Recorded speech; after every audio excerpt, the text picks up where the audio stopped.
Today's class is regarding Cold War. আগের দিন ক্লাসে আমরা national power নিয়ে ডিসকাস করেছি। তারপরে there are few other topics like realist theories, national interest, etc. So it will be easier to explain once we discuss the concept of Cold War. Okay. Cold war অথবা ঠান্ডা লড়াই যেটা হয়েছিল particularly 1945 to 1991, the time period. Now 1945 particularly কি হলো? What was the why it is significant? কেন 1945 সালটা কেন significant? কে বলবে?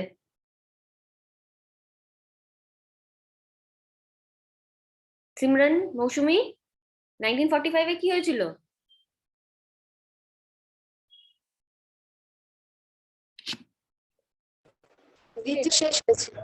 হ্যাঁ, দ্বিতীয় বিশ্বযুদ্ধ শেষ হয়েছিল। তো ব্রিফলি আমরা একটুখানি বলে নিই। So what happened in First World War? প্রথম যে বিশ্বযুদ্ধ হয়েছিল, আমি সেটা ডিটেলসে যাচ্ছি না, 1914 থেকে শুরু হয়েছিল, সেটা গিয়ে শেষ হলো 1919 এ। এবং তারপর যেটা তৈরি হলো সেটা হচ্ছে league of Nations. League of Nations প্রথম ইন্টারন্যাশনাল অর্গানাইজেশন, যেটা তৈরি হয়েছিল কেন? যাতে আর কোনো রকম কোনো ওয়ার্ল্ড ওয়ার না হয়, বিশ্বযুদ্ধ যাতে আর না হয়। কিন্তু আমরা জানি যে তার পরবর্তীকালেও দ্বিতীয় বিশ্বযুদ্ধ শুরু হয়েছিল, এবং এই দ্বিতীয় বিশ্বযুদ্ধর যেহেতু শুরু হয়েছিল সেই সময় থেকে পার্টিকুলারলি, যেটা গিয়ে শেষ হয় 1945 এ, স্টার্ট হয় অলমোস্ট 1939। বেসিক্যালি 1930s অনওয়ার্ডসই দ্বিতীয় বিশ্বযুদ্ধের যে কারণগুলো ছিল সেই জন্য সেটা শুরু করে দিয়েছিল, Hitler's rise and everything. And Germany, everybody says that Germany is the main reason behind second world war. এবং সেকেন্ড ওয়ার্ল্ড ওয়ার শেষ হচ্ছে 1945। এই সেকেন্ড ওয়ার্ল্ড ওয়ারের সময় there were two different powers. One was known as Allied powers, the other portion came to be known as Axis powers. Axis powers কারা ছিল? Axis power was Germany, Austria, Japan. And Allied powers কারা ছিল? Allied powers ছিল হচ্ছে USSR, USA, Britain, France. These were the Allied powers. The main role which was being played by Germany was they started expanding.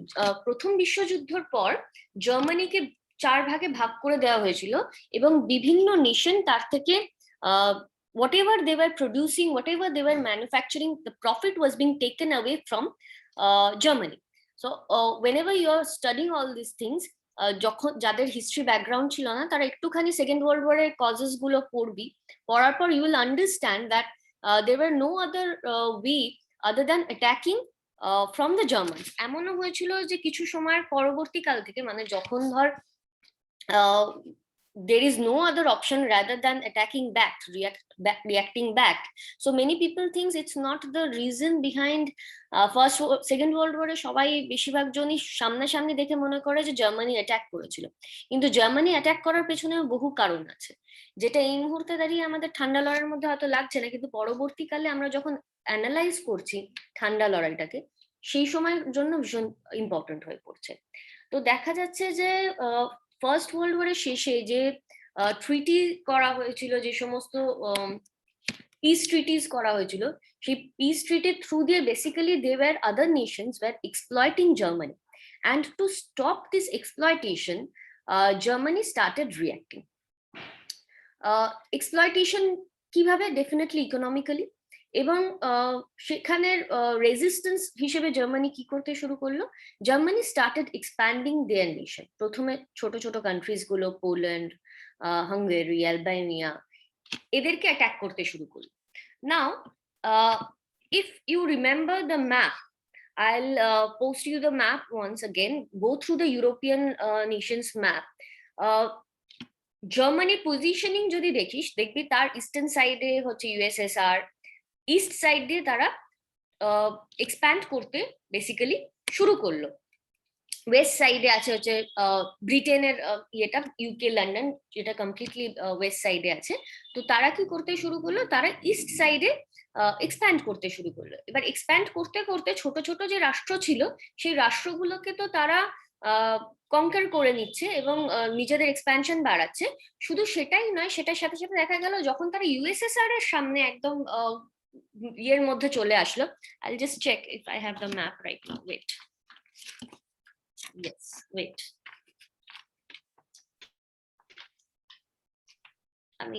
I'll post this thing. I'll post this thing in the group. Okay. Then you will be able to understand যে European যে nation ছিল সেটা কিরকম ভাবে expand হচ্ছিল। So just I'll just post it. যে কোনো world map খুলেও যে যে কান্ট্রিজ এর কথা, যে হিস্ট্রির কথা আমরা বলছি, সেটা just go through it once. So what happened is they started expanding. Germany started to expand. এবং Germany when they started to expand, they reached at a point যেখানে ইউএসএসআর এর বর্ডারের ক্ষেত্রে পৌঁছে গেল একদম। যেই মুহূর্তে ইউএসএসআর এর বর্ডারের ক্ষেত্রে পৌঁছে গেল, ইউএসএসআর কি, ইউএসএসআর হচ্ছে আর্স্টওয়াইল সোভিয়েত রাশিয়াকে ইউএসএসআর বলা হচ্ছে। আর্স্টওয়াইল কেন বলা হচ্ছে? কারণ এই মুহূর্তে দাঁড়িয়ে সোভিয়েত রাশিয়া নেই, এখন ফেডারেল রিপাবলিক অফ রাশিয়া হয়েছে। 1991 এর পর দেখা গেল যে সোভিয়েত রাশিয়া আর এক্সিস্ট করে না। সেইখান থেকে দেখা যাচ্ছে 1917 সালে, 1917 সালে রাশিয়াতে বলশেভিক রেভলিউশন হয়েছিল। বলশেভিক রেভলিউশন হওয়ার পরবর্তীকাল থেকে রাশিয়াতে কমিউনিজম স্প্রেড করতে শুরু করলো। সমাজতত্ত্ব তোমরা সবাই জানো, সেইখান থেকে আমরা দেখছি যে এক্সট্রিম যে ফরম্যাট, দ্যাট ইজ কমিউনিজম। সেখানে দাঁড়িয়ে দেখছি যে সেকেন্ড ওয়ার্ল্ড ওয়ারে যখন আমি কতখানি বললাম যে ওটা এক্সপ্যান্ড করতে করতে জার্মানি চলে গেল হচ্ছে ইউএসএসআর এর বর্ডারে, ইস্ট সাইড এক্সপ্যানশন করছে। এই ইস্ট সাইড এক্সপ্যানশন করলে কি হলো, USSR became so threatened, they started attacking Germany. At that point যতক্ষণ জার্মানি ছোট ছোট নেশনদেরকে কভার করছিল, ততক্ষণ জার্মানির দিকে কেউ নজর দিচ্ছিল না। যেই মুহূর্তে নিজেদের বর্ডারে চলে আসলো যুদ্ধটা, তখন USSR started engaging within second world war. Not only they started engaging, they engaged Britain as well as USA. এবার ইউএসএ তো ইউরোপিয়ান কন্টিনেন্টে এক্সিস্ট করছে না। ইউএসএ ভাবছে যে ঠিক আছে, আমরা অনেকখানি দূরে আছি, আমরা বলছে কন্টিনিউয়াসলি যে হ্যাঁ আমি অ্যালাইড পাওয়ার্স এর, I am part of allied power, but they never directly cooperated. কোনো রকম ডাইরেক্ট কোঅপারেশন আসেনি, অনেক দেরি হয়েছে। এবং অনেক পলিটিক্যাল সায়েন্টিস্ট বেসিক্যালি আমেরিকাকে ব্লেম করে যে যদি আমেরিকা আরো আগে হয়তো যদি ইন্টারভিন করতো, তাহলে সেকেন্ড ওয়ার্ল্ড ওয়ার হয়তো এতদিন ধরে চলতো না, ফ্রম 1939 টু 1945 অব্দি জার্মানি এক্সটেন্ড করতে পারতো না। তো সেই ক্ষেত্রে দাঁড়িয়ে দেখা যাচ্ছে যে জার্মানির ইস্ট সাইড থেকে ইউএসএসআর অ্যাটাক করছে, এবং জার্মানির ওয়েস্ট সাইড থেকে ব্রিটেন, ফ্রান্স এবং এই সমস্ত যে কান্ট্রিজ গুলো তারা অ্যাটাক করছে। এবং অ্যাট আ টাইম দুদিক থেকে অ্যাটাক করলো, এবং অ্যাটাক করে জার্মানিকে নিজেদের বর্ডারের মধ্যে আসলো, and Germany lost the second world war. Now in the meantime, this is very important, যে কেন ইউএসএ হঠাৎ এঙ্গেজড হলো, কেন ইউএসএ এঙ্গেজড হলো basically. Now I told you that Japan was one of the Axis powers. Japan করলো কি, যেহেতু USA দূরে আছে, at that moment যেহেতু USA is situated in a different continent itself, যদি তাদের ইউরোপে যুদ্ধ করতে পাঠাতে হয় তাহলে কি লাগবে, তাদের নেভি লাগবে। সেই মুহূর্তে দাঁড়িয়ে air force was not that strong. তো Japan started bombarding in Pearl Harbor. Pearl Harbor বলে there is a famous movie also, সুযোগ পেলে সেটা গো অ্যান্ড ওয়াচ ইট। তো পার্ল হারবার ওয়াজ দি নেভাল পোর্ট, সেই নেভাল পোর্টে গিয়ে বোমবার্ডিং করলো জাপান। সেইটার রিটালিয়েশনে তখন তো আমেরিকা ভাবলো যে একদম আমাদের দোরগোড়ায় এসে পৌঁছে গেছে সেকেন্ড ওয়ার্ল্ড ওয়ার।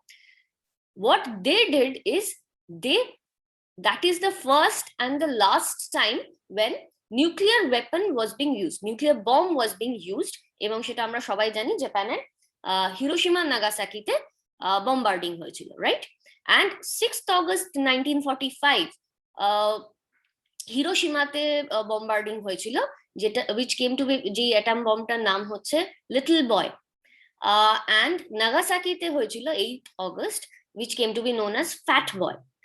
এই হিরোশিমা নাগাসাকিতে the moment they started bombarding, that is the end. Japan surrender করে দিল সেকেন্ড ওয়ার্ল্ড ওয়ার।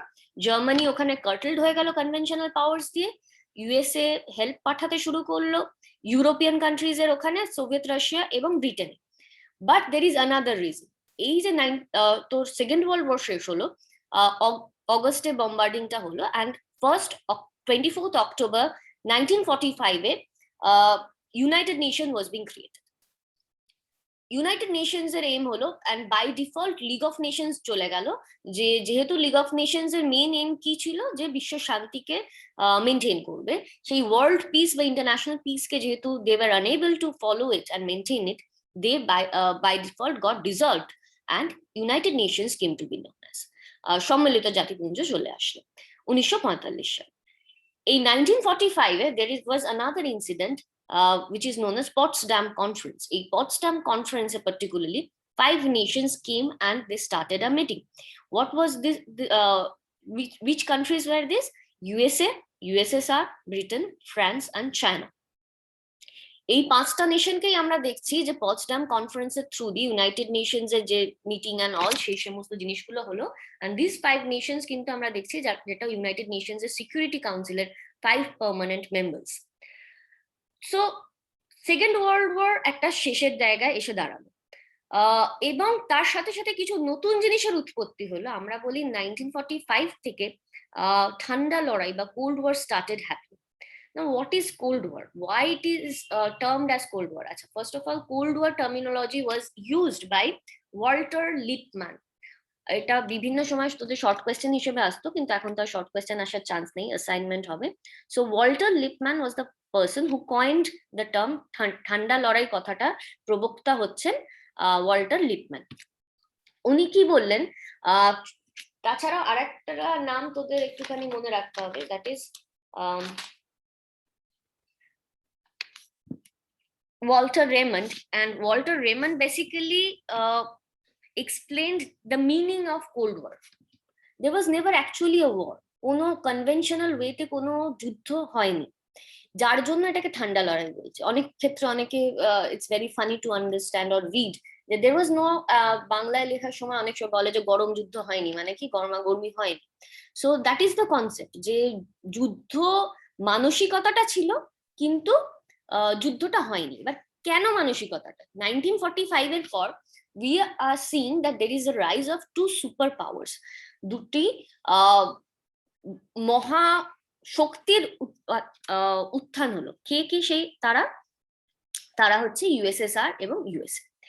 এবং তারা একে অপরের শত্রু কেন হলো হঠাৎ করে? তারা তো অ্যালাইড পাওয়ার্স এর মেম্বার্স ছিল, ইউএসএসআর এবং ইউএসএ দুজনেই তো অ্যালাইড পাওয়ার্স এর মেম্বার ছিল সেকেন্ড ওয়ার্ল্ড ওয়ারে। তাহলে কেন হলো? প্রথম হলো হচ্ছে ইউএসএসআর ব্লেম করে যে ইউএসএ চাইলে অনেক আগে দ্বিতীয় বিশ্বযুদ্ধ শেষ করে দিতে পারতো, যতক্ষণ না পার্ল হারবার ইনসিডেন্ট হলো ততক্ষণ ইউএসএ হেল্প পাঠায়নি সেকেন্ড ওয়ার্ল্ড ওয়ারে। Second reason, USA allied powers এর মেম্বার হওয়া সত্ত্বেও they did not inform Britain or USSR যে তারা নিউক্লিয়ার পাওয়ার টেকনোলজি গেইন করেছে। সবাই জানে এক্সপেরিমেন্ট করছিল এক্সেট্রা এক্সেট্রা, পারমাণবিক বোমা যে তারা তৈরি করে ফেলেছে, ইউজ করেছে, ইউজ করার পর জানতে পারছে যে এখানে পারমাণবিক বোমা বা টেকনোলজি নিউক্লিয়ার পাওয়ার আছে।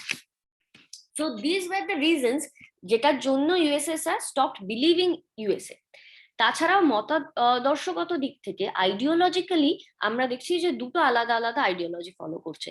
ইউএসএ ফলো করে হচ্ছে উদারনীতিবাদ, লিবারালিজম, এবং ইউএসএসআর এর ক্ষেত্রে আমরা দেখছি তারা ফলো করতে হচ্ছে সোশ্যালিজম, কমিউনিজম, অথবা যেটা আমি বললাম বোলশেভিক রেভলিউশন হয়েছিল 1917-এ, সেটা থ্রু দিয়ে কমিউনিস্ট রাশিয়া তৈরি হয়েছিল, and Lenin and Stalin were the people who were in power, communist party of Russia. সেখান থেকে আমরা দেখছি যে basic starting point of cold war. there were certain other incidents. 1945-এ আমি বললাম পটসডাম কনফারেন্স হয়েছিল। 1946-এ Winston Churchill, British chairperson, he went to visit America, এবং সেখানে Fulton speech, Churchill's Fulton speech was an incident, যেখানে গিয়ে he said that communism is such a thing which should be curtailed, যেটাকে সীমাবদ্ধতার জায়গায় নিয়ে আসতে হবে, নইলে এটা একটি রোগের মতন সারা বিশ্বে ছড়িয়ে পড়বে। তার পরবর্তীকালেই আমরা দেখছি দ্য ভেরি নেক্সট ইয়ার 1947-এ ট্রুম্যান আমেরিকান প্রেসিডেন্ট ট্রুম্যানের নামে একটা ট্রুম্যান ডক্ট্রিন আসে। না, what is Truman doctrine? Truman ডক্ট্রিনটা হচ্ছিল যে George F Kennan was at that time the US foreign minister. তিনি বলেছিলেন, তিনি he give a theory basically, যেটা which came to be known as containment theory. Containment মানে কি? কন্টেনমেন্ট কথাটার মানে কি, যখনই কোনো কিছু তোর একটা জায়গার মধ্যে বেঁধে দিতে হবে সেটাকে বলা হচ্ছে কন্টেনমেন্ট, মানে প্রিজনার্স আর কন্টেন্ট। ওকে, তো কন্টেনমেন্ট থিওরি বলছে যে এই যে কমিউনিজমের স্প্রেড হচ্ছে, সেই কমিউনিজমের স্প্রেডটা ইউএসএসআর এর গণ্ডির মধ্যে বেঁধে দিতে হবে, সেটা যেন কোথাও অন্য জায়গায় স্প্রেড না হতে পারে। এই কথাগুলো কেন আসছে? there are reasons why these things were being said. Basically যেটা হলো, বিভিন্ন ইউরোপিয়ান স্মল ইউরোপিয়ান নেশনস আমরা দেখছি, গ্রিস, তুরস্ক, Iran, in fact even in Germany, সেই জায়গাতেও আমরা দেখছি যে কমিউনিস্ট পার্টি এস্টাবলিশ করছে এবং নিজেদের যে they are spreading communism to different nations of Europe. জার্মানিকে দুটো ভাগে ভাগ করে দেওয়া হয়েছিল, East Germany and West Germany. East Germany ছিল হচ্ছে সোভিয়েত রাশিয়ার পার্ট হিসেবে, it was communist by nature, and West Germany হচ্ছে উদারনীতিবাদকে ফলো করছিল। তারপরে ট্রুম্যান ডক্ট্রিনের পরবর্তী ইয়ারে আমরা দেখছি 1948-এ Marshall plan, he was the general of the army. Marshall Plan came to be known as very important in international relations and Cold War. যে মার্শাল বলতে শুরু করলো, we will start giving economic help to those countries where communism is spreading, যারা যেখানে যেখানে communism spread করছে, just to contain it. কেন? তারা একটাই কথা বললো, কমিউনিজম থিওরি বা সাম্রাজ্যবাদ থিওরি যখনই আমরা দেখি, তখন আমরা দেখি যে সাম্রাজ্যবাদ আসছে বেসিক্যালি মার্কসিস্ট থিওরি থেকে, যেখানে বলছে দুটো ক্লাস বিলঙ্গিং হচ্ছে, একটা হচ্ছে বুর্জুয়া ক্লাস আর একটা হচ্ছে প্রোলেতারিয়েট ক্লাস। এই সর্বহারা ক্লাস, প্রোলেতারিয়েট ক্লাস যেটা মার্কসের অনুযায়ী, সেই প্রোলেতারিয়েট ক্লাসটা বেসিক্যালি কি, যাদের কাছে কিছু নেই, যারা গরিব মানুষ, তার মানে যেখানেই পভার্টি এক্সিস্ট করছে সেখানেই কমিউনিজমের রাইজ হচ্ছে। যদি পভার্টি এক্সিস্টই না করে, যদি কমিউনিজমের রাইজের রিজনটা এক্সিস্ট না করে, যদি প্রত্যেকে বড় লোক হয়, তাহলে তো কমিউনিজম স্প্রেড করতে পারে না। সেই ক্ষেত্রে মার্শাল বলল যে will start giving economic help to the people who needs মানি, যাতে পভার্টি গেটস এলিভিয়েটেড এবং communism should stop expanding itself. তাছাড়াও বিভিন্ন জায়গায় যুদ্ধ হলো, মানে যুদ্ধ হলো ক্ষেত্রে, যেমন ধর কোরিয়া 1950-তে আমরা দেখছি যে নর্থ কোরিয়া এন্ড সাউথ কোরিয়ার মধ্যে যুদ্ধ হচ্ছে। North Korea is the communist party and South Korea was the liberalist party, এবং সেটাকে আমরা কিছু ক্ষেত্রে প্রক্সি ওয়ার বা ছায়া যুদ্ধ বলে থাকি। And this is the first beginning. 1945 থেকে আমরা কোল্ড ওয়ার পিরিয়ডকে ভেরিয়াস পার্টসে ফেজেসে ভাগ করব। The first phase was 1945 to 1950. Okay, clear? এই 1950টা শেষ হচ্ছে কোরিয়ান ওয়ার দিয়ে। There are many new things which is being taught today, and that's too much information আমার মনে হলো এই মুহূর্তে একসাথে তাড়াতাড়ি, মানে হয়তো জানি না তোরা কতখানি গ্রাস্প করতে পারলি। আমি জাস্ট আর একটা পয়েন্ট বলে আজকের মতন ক্লাসটা শেষ করব। যখন এই রকম ভাবে প্রক্সি ওয়ার্স হচ্ছে এবং মতাদর্শগত দিক থেকে বিভিন্ন রকম ভাবে সমস্যা ক্রিয়েটেড হচ্ছে, তখন কি হলো, কিছু পাওয়ার্স তৈরি হলো, অ্যালাইড পাওয়ার্স যেরকম ছিল, অ্যাক্সিস পাওয়ার্স যেরকম ছিল, সেরকম কিছু অর্গানাইজেশনস তৈরি হলো। কি অর্গানাইজেশনস তৈরি হলো? প্রথমে হচ্ছে রাশিয়ার ওইখানে আমরা দেখছি যে, ইউরোপের ওখানে আমরা দেখছি যে OEEC তৈরি হলো, organisation of European economic cooperation, 1949-এ। অ্যান্ড সেটাকে কাউন্টার করতে তৈরি হলো হচ্ছে কমিকন। এই অর্গানাইজেশনস গুলো কি, মার্শাল প্ল্যান অনুযায়ী যারা কিনা যে কান্ট্রিজরা যাদেরকে হেল্প করবে বলেছে, তাদেরকে দিয়ে এই OEEC তৈরি হলো। এবং সেটাকে কাউন্টার করার জন্য, যেটা রাশিয়ার ইকোনমিক্যালি যাদেরকে হেল্প করবে সেই কান্ট্রিজ গুলো হচ্ছে কমিকন, যারা কমিউনিস্ট কান্ট্রিজ। এবং সেটার দেখা দেখি বিভিন্ন দুটো আলাদা অর্গানাইজেশন হলো, যেটা পরবর্তীকালে আমরা দেখছি ঠান্ডা লড়াইকে এগিয়ে নিয়ে যাচ্ছে। সেটা হচ্ছে আমেরিকাকে যারা যারা সাপোর্ট করছে তারা তৈরি করলো হচ্ছে NATO, NATO, North Atlantic Treaty Organization. And যেটা যারা সেটাকে কাউন্টার করার জন্য বেসিক্যালি ওয়ারস প্যাক্ট তৈরি হলো। ওয়ারস প্যাক্ট বেসিক্যালি হলো যারা সোভিয়েত রাশিয়াকে, আর্সওয়াইল সোভিয়েত রাশিয়াকে যারা সাপোর্ট করছে তাদের জন্য তৈরি করা হলো হচ্ছে ওয়ারস প্যাক্ট। সো তার পরবর্তী ফেজেস গুলো আমরা যখন দেখব তখন দেখবো যে basically directly USA and USSR were not the actors, NATO and Warsaw প্যাক্টের যারা আন্ডারে ছিল এদের মধ্যে মতাদর্শ দিক থেকে কিরকম কিরকম ভাবে জিনিসগুলো এগোচ্ছে। So this was the basic introductory part of cold war. And যেটা করতে হবে সেটা হচ্ছে যে আমি প্রথমেই বললাম যে you have to go through the map first. European ম্যাপটা যদি মাথার মধ্যে ক্লিয়ার না থাকে তাহলে আমি যে দ্বিতীয় বিশ্বযুদ্ধের কথাটা বললাম বা কোল্ড ওয়ারের কথাটা বললাম, পরবর্তী যে ফেজেস গুলো আসবে সেই ফেজেস গুলো এক্সপ্লেন করতে গিয়ে it will be easier when I teach in physical class. I enjoy this things by explaining through maps, যেটা করা আমার পক্ষে এই মুহূর্তে সম্ভব হচ্ছে না, ম্যাপ এঁকে তোদের দেখাতে পারছি না। তো আমি কিছু ছবি পাঠালাম গ্রুপে, সেটা চেক করবি প্রত্যেকে। এবং নেক্সট যে ক্লাসটা হবে সেটার আগে জাস্ট খুব briefly go through what happened in the first world war, what happened in the second world war, and starting part যেটা আমি কোল্ড ওয়ারে পড়লাম দ্যাট উইল বি পরে যে পার্টস গুলো হবে, ফেজেস গুলো হবে কোল্ড ওয়ারে, that will be much easier to explain if you go through the map of Europe সেই মুহূর্তে দাঁড়িয়ে। So is there any question? পুরো ব্যাপারটা কি যতটা বললাম বোঝা গেল, আর was it too much information in one day? বোঝা গেছে? ক্লিয়ার মোটামুটি? Okay. Simran clear? Is it clear Simran? Okay. Mousumi clear? Okay. Latika যে পরে জয়েন করলি, তো আমি I will recap it once more in the next class. এনাশমি পুরো ক্লিয়ার? যতটা হয়েছে বোঝা গেছে? আচ্ছা ঠিক আছে। এটার জন্য রাধারমন চক্রবর্তীর বইটা ফলো করিস, কোল্ড ওয়ারে খুব সুন্দরভাবে লেখা হয়েছে বইটা। That's it for today only. Okay.